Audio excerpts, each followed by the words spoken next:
Welcome students, myself Ritu Sharma from Shri GK Jain Schools।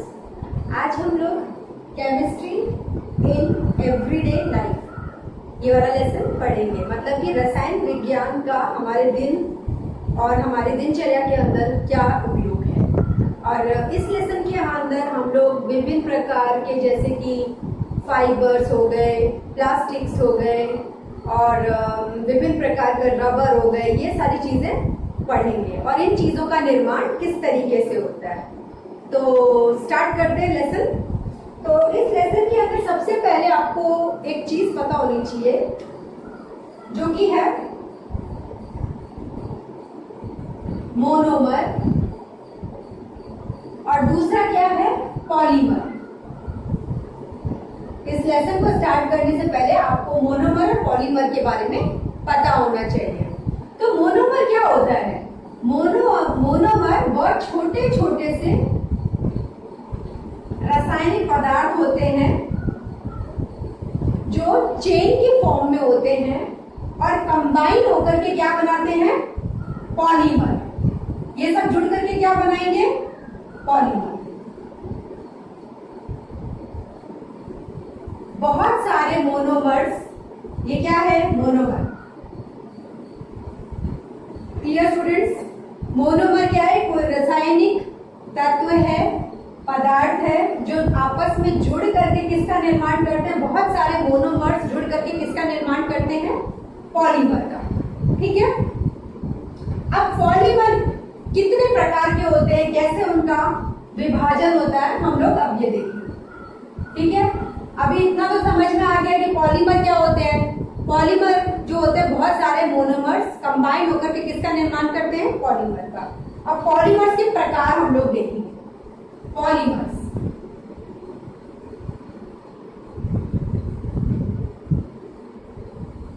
Polymer दो प्रकार के होते हैं जैसा कि आप देख रहे हैं।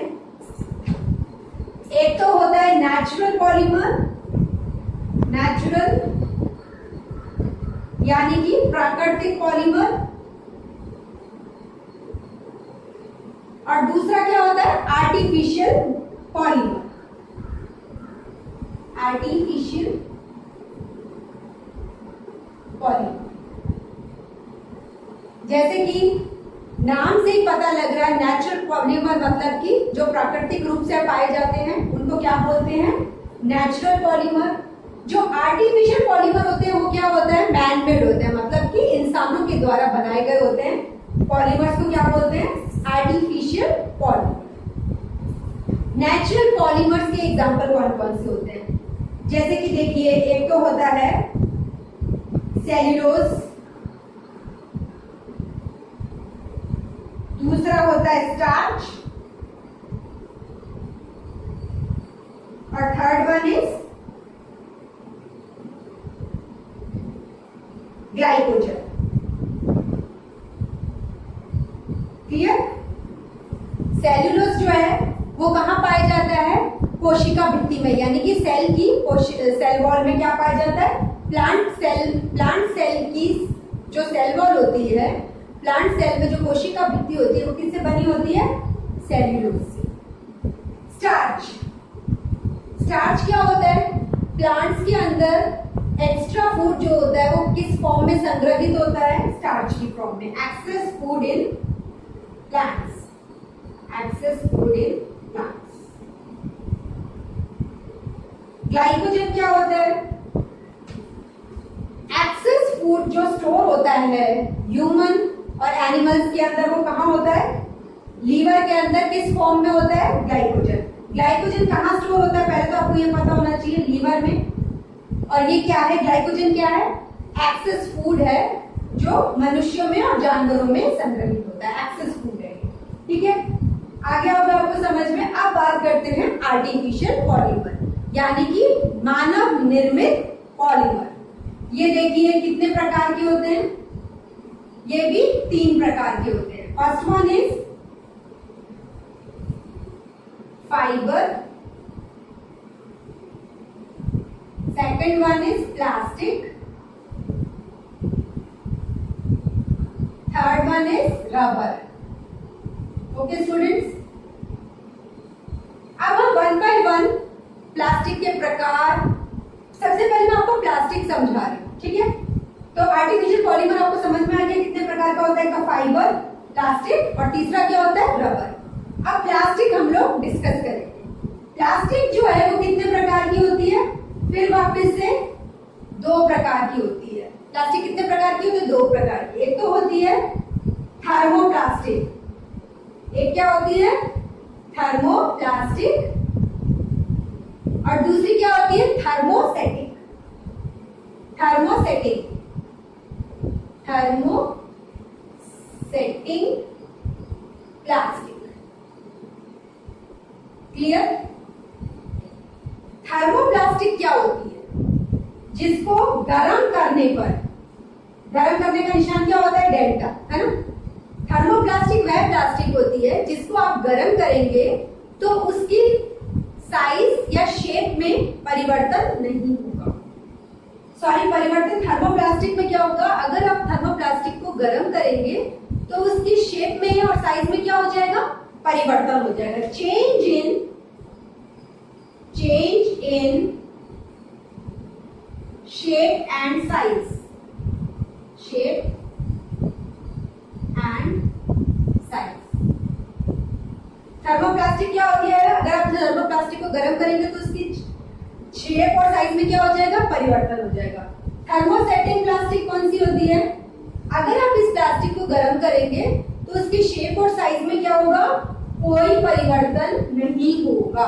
थर्मोसेटिंग क्या होती है, उसकी शेप और साइज में गर्म करने पर कोई भी परिवर्तन नहीं होगा। अब थर्मोप्लास्टिक के मैं आपको उदाहरण बताती हूँ कौन कौन से होते हैं। देखिए, फर्स्ट वन इज पॉलीइथाइलिन, ठीक है। थर्मोप्लास्टिक का फर्स्ट क्या है, थर्मोइथाइलिन। इसका मोनोमर कौन है, इथाइलिन, ठीक है। अब next one is polystyrene.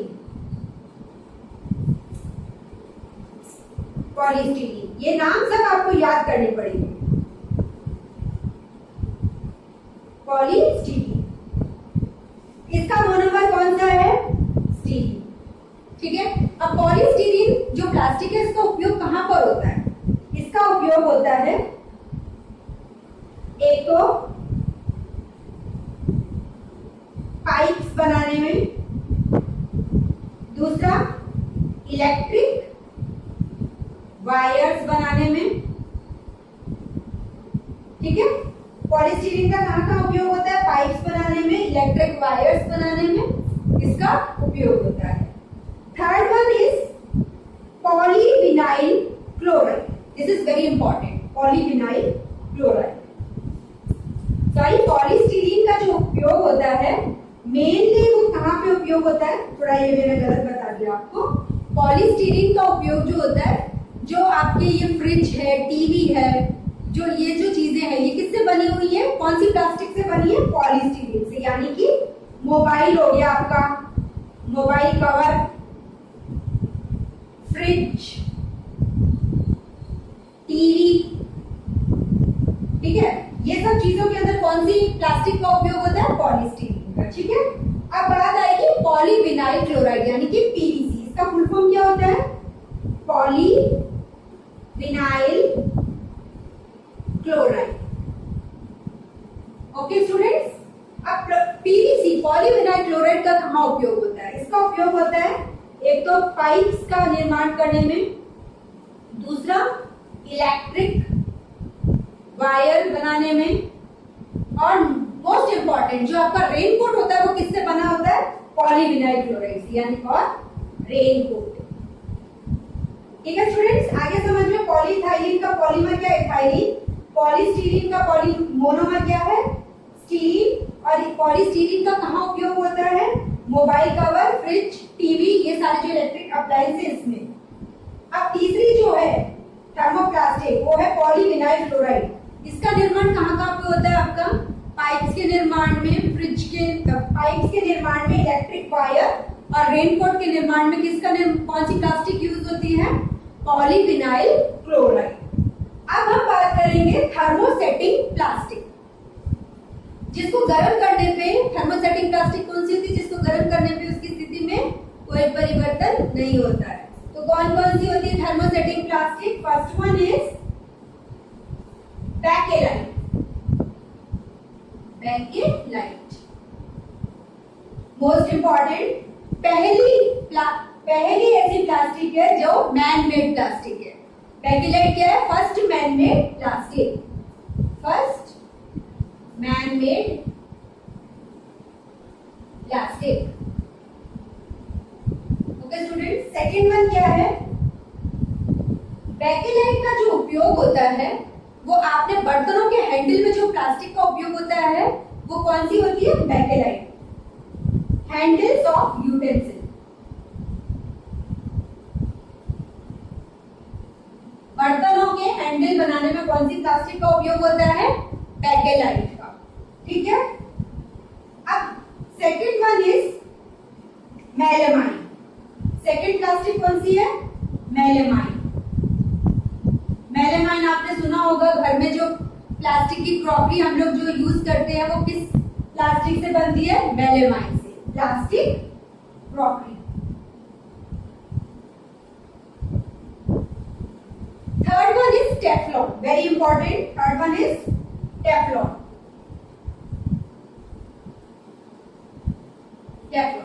Teflon का निर्माण टेफ्लॉन जो प्लास्टिक है उसका निर्माण हेलमेट बनाने में यूज में होता है। हेलमेट और non stick vessels, non stick vessel. ठीक है। टेफ्लॉन का निर्माण, टेफ्लॉन जो प्लास्टिक है उसको किसका निर्माण में उपयोग करते हैं? एक तो हेलमेट बनाने में और दूसरा क्या होता है? नॉन स्टिक वेसल्स के अंदर। इसके अंदर जो टेफ्लॉन है वो एक चीज और इसका उपयोग होता है, सॉरी, उसका टेफ्लॉन का जो उपयोग होता है, जो आप गाड़ियों के ऊपर एक कोटिंग जो चढ़ा देते हैं जिससे मिट्टी या डस्ट या कुछ भी गंदी चीज गाड़ियों पे नहीं चिपके तो वो क्या कोटिंग होती है? टेफ्लॉन कोटिंग से क्या होगा? डस्ट वगैरह गाड़ियों पे नहीं चिपकती है। तो एक एक्स्ट्रा मैंने आपको बता दिया है, एक्स्ट्रा। थर्मोसेटिंग प्लास्टिक कितनी प्रकार की होती है? Bakelite, melamine, Teflon. ठीक है। थर्मोप्लास्टिक कितने प्रकार की होती है? Polyethylene, polystyrene, polyvinyl chloride. एक बार यहाँ पे पूरा देख लीजिए। फिर प्लास्टिक पूरा हो चुका है। अब हम नेक्स्ट जो डिस्कस करेंगे वो क्या होगा? फाइबर्स। ठीक है, एक बार देख लीजिए फिर मैं आपको फाइबर्स समझाती हूँ। हाँ, हम लोग अब नेक्स्ट जो है टॉपिक है वो क्या है? Fibres.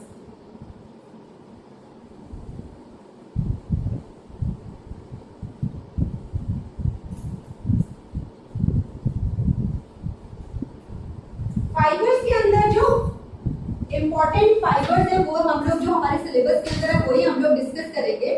First one is nylon. Nylon, ठीक है। नायलॉन जो है इसका उपयोग कहां पे होता है?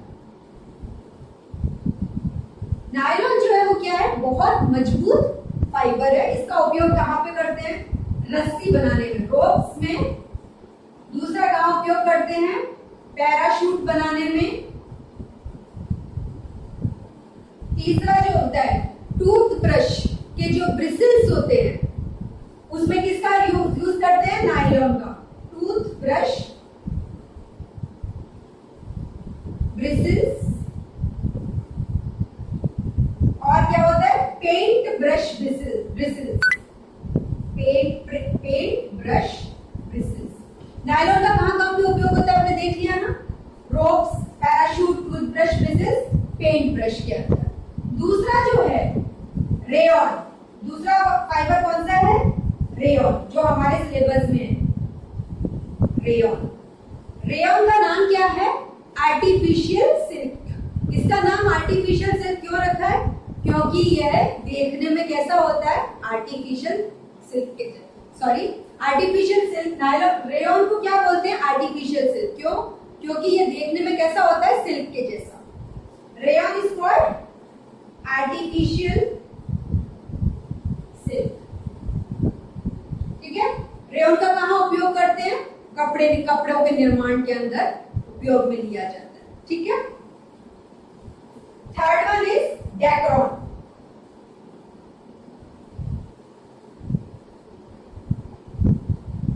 ठीक है, तो ये सिर्फ आपको नाम पता होना चाहिए डेक्रॉन का। जो आपके सिलेबस के अंदर है वो कौन सा, नायलॉन और रेयॉन के बारे में इतना आपको मालूम होना चाहिए। ठीक है, next one is rubber. Rubber के अंदर क्या होता है, रबर का जो मैन्युफैक्चरिंग है वो हमारे सिलेबस के अंदर है कि आर्टिफिशियल रबर का निर्माण किस तरीके से होता है। तो क्या होता है, नेचुरल रबर के अंदर 3 से 4% सल्फर को क्या करते हैं, मिक्स करके उसको क्या करते हैं, गर्म करते हैं। तो क्या किसका निर्माण होता है, आर्टिफिशियल रबर। Artificial rubber. और इस प्रोसेस को क्या बोलते हैं, वल्केनाइजेशन। क्या बोलते हैं इसको, vulcanization. Vulcanization. Dear students, rubber में क्या करते हैं, 3 to 4% सल्फर को डाल करके उसको क्या करेंगे, गर्म करेंगे। तो किसका निर्माण होता है, आर्टिफिशियल या कृत्रिम रबर का निर्माण होता है। और इस प्रोसेस को, इस क्रिया विधि को क्या बोलते हैं, वल्केनाइजेशन। ओके, तो आज के लिए सिर्फ इतना ही। एक बार के लिए देख लीजिए आप thermoplastic, thermosetting.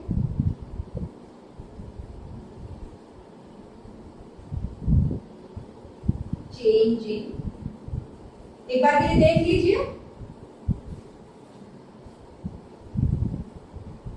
Thank you students.